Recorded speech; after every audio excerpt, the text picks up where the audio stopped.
Hello everyone, this is Tom Rashid, MHSAA Associate Director, and I'm going to talk with you today for a couple of minutes about non-enrolled students in sports. Students who are not enrolled in your school that want to play sports. Couple foundational principles. First of all, this is school sports, and school sports are played by students. Now, the definition of what makes a student your student is that that student receives active credit, courses awaiting grades for credit towards graduation on a transcript of the school they play for.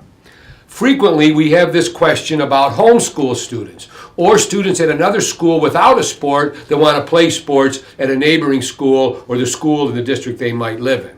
The definition continues that every student at an MHSAA member school is receiving active credit, 66% of full credit load potential for a full-time student. That is generally 4 of 5 or 6 classes or 5 of 7. The important point to remember here is that the school, not the MHSAA, determines that for which they give credit for. These decisions are generally Board of Education decisions. You just can't make up a course. It's got to be something that the school would otherwise grant credit towards graduation. There's a lot of options. The traditional classes taught and tested by a school's teachers. Online courses are allowed, provided they're in measured units so we can do grade checks at semester, trimester, and regular intervals.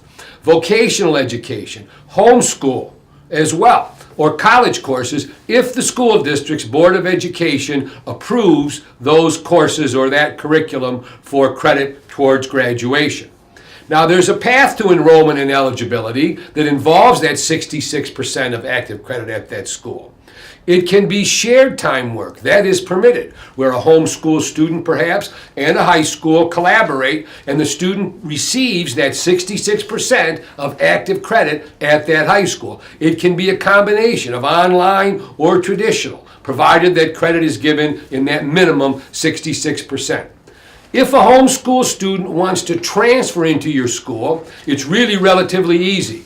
Eligible homeschoolers, those who've been homeschooled for about 9 months, can transfer into that school and be eligible immediately if their home high school ceases to operate or they've achieved the highest grade available.